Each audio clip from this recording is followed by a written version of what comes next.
Ladies and gentlemen, let me begin with this. The greatest wealth you can have, beyond dollars, beyond assets, is the belief that more is possible. That's what this book, Abundance by Ezra Klein and Derek Thompson, is all about. It's not fantasy. It's not blind optimism. It's real, strategic, systems level thinking that says we don't have to live in a world of limits. We can build a world of plenty if we think bigger, move faster, and aim higher. Now, let me tell you, that fires me up. Because you and I, ordinary folks, we can participate in this building of a better future. But we've got to start with what I call the abundance mindset. Lesson 1. Scarcity is a choice, not a law. Let's start with this powerful idea. Much of what we call scarcity in today's world, it's not nature's law. It's a policy decision, a design flaw, a lack of imagination. Why don't we have enough housing in America? Is it because we've run out of land? Number. It's because of zoning laws, red tape, and resistance to building. Why do life-saving drugs cost so much? Not because they're impossible to make, but because of patent systems, pricing structures, and corporate priorities. You see, scarcity is often man-made, and the moment you realize that, you can ask a new question. What if we could choose abundance instead? And friends, let me tell you, you can't fix a problem you accept as permanent. Lesson 2. Abundance is built by systems, not just individuals. Now, Jim Rohn always said, for things to change, you have to change.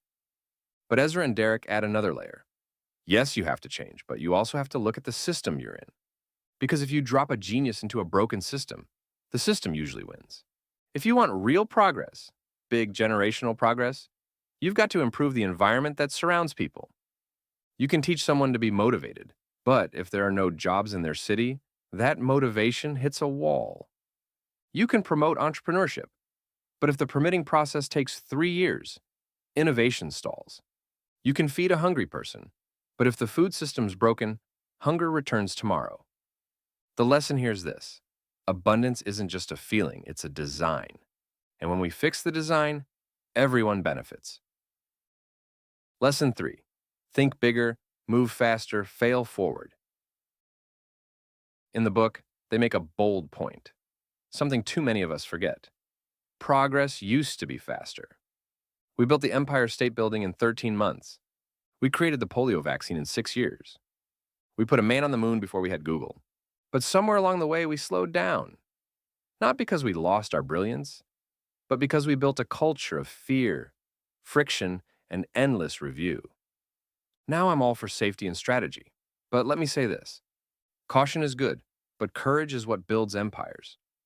Abundance requires speed. It requires risk. It requires momentum. We've got to recover that boldness, the willingness to try, to build, to fail forward. If the permit takes 6 years, the innovation dies in 6 weeks. If the best ideas can't scale, they can't serve. So don't just think big, build fast. Lesson 4. The 4 frontiers of abundance. Now let's get into the meat of it. In Abundance, the authors talk about 4 areas where we can unlock massive value. Not in theory, but in practice. Let me break these down for you. 1. Housing. Housing is the foundation of stability. Yet millions can't afford it. Why? Not because we lack materials, but because we've strangled the supply. We need to build more and build smarter. Ezra and Derek argue for yes in my backyard thinking, zoning reform, faster permitting, modular construction. The message is simple. People deserve a place to live, and we have the ability to give it to them if we clear the path. Second, energy. We need more power, clean power, if we want abundance. But guess what? We've got the technology. Solar, wind, next-gen nuclear, it's all there.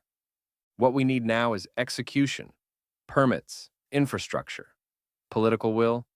Energy abundance would lower costs, reduce emissions, and spark new industries. So I ask you, why wait?